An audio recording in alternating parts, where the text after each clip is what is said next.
Magandang balita para sa mga nagnanais na magkaroon ng disente at abot-kayang pabahay. Narito na ang programa ng gobyerno sa pangunguna ng ating Pangulong Ferdinand Marcos Jr. at Department of Human Settlements and Urban Development o DSUD. Ang tawag sa programang ito ay ang Pambansang Pabahay para sa Pilipino o 4PH Program sa pamumuno ni Secretary Rizalino Jerry Acusar.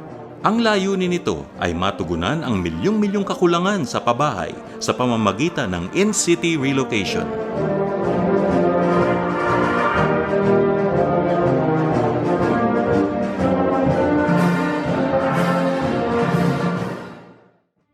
Taon-taon, patuloy na lumolobo ang bilang ng mga walang matirahan sa bansa. Nananatiling lugmok ang buhay ng marami sa ating mga kababayan dahil sa lumalalang problema sa pabahay. Nag-aalala kung may ligtas at komportableng masisilungan sa tuwing matatapos ang mahabang araw ng pagsasakripisyo para sa pamilya. Sa pinakahuling tala, 6.5 million housing units ang pangangailangan sa bansa. Para sa iba, wala ng pag-asa.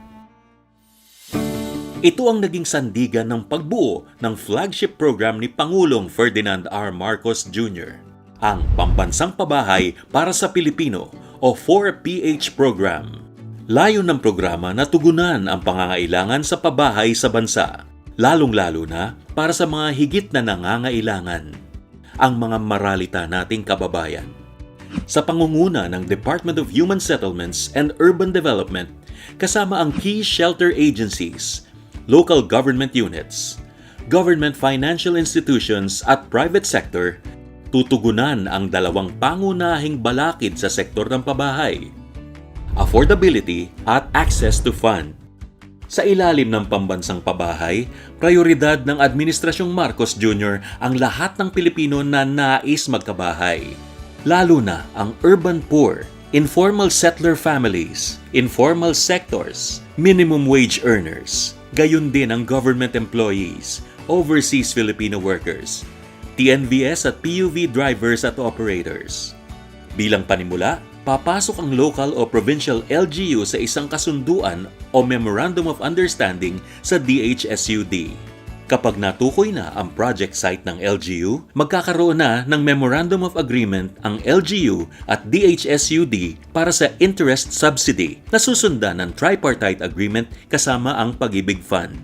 Sa pagtutukoy naman ng mga benepisyaryo, aasikasuhin ng LGU ang pre-qualification stage patungo sa qualification stage ng DHSUD at approval ng Pag-ibig Fund.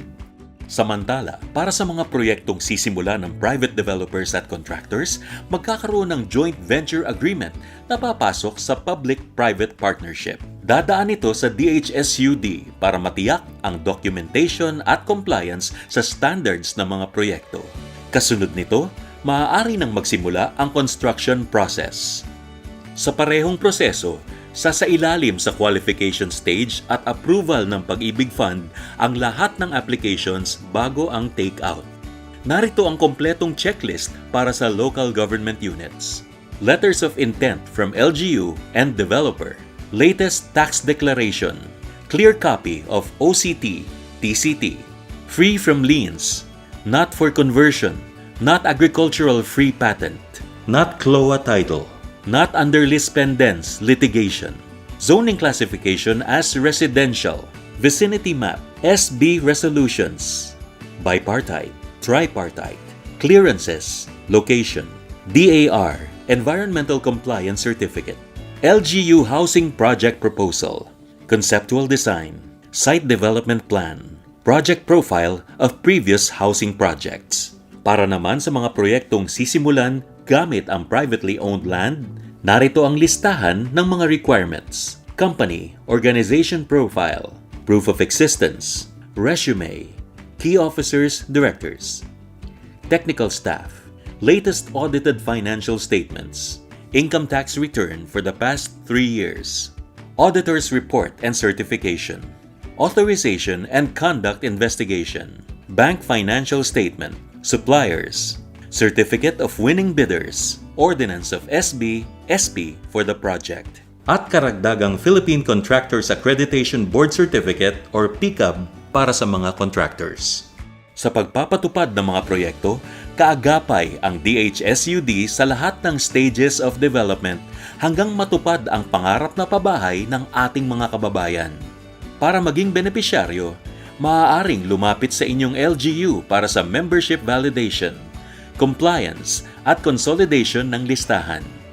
Susuriin ang pre-qualified beneficiaries para sa endorsement sa DHSUD at i-validate naman ng Pag-ibig Fund. Kapag natukoy na ang qualified beneficiaries, maaari nang magkaroon ng individual turnover. Para sa eligibility requirements ng mga beneficiaries, narito ang listahan. Filipino citizen, endorsement mula sa alinman sa LGU, DHSUD o NGA.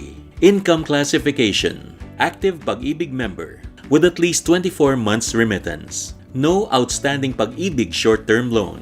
Legal capacity, age limit na 65 years old and below at not more than 70 years old on loan maturity.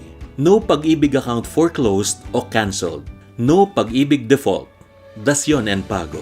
Patuloy ang pagpupursige ng DHSUD kasama ang mga partner organizations nito sa public at private sector upang matupad ang layon ng pambansang pabahay. Sa kasalukuyan, mayroon ng nasa 20 proyekto ang nasa iba't ibang stages ng development. Hindi kami titigil hanggat hindi namin nakakamit ang adhikain na walang Pilipinong walang bahay sa sariling bayan.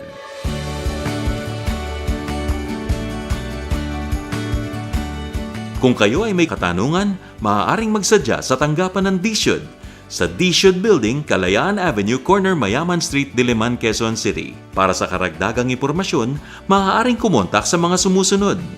Email info@dhsud.gov.ph.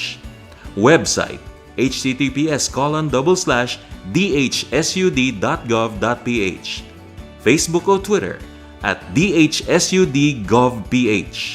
Contact number 8424-4070 or 0961-137-0196.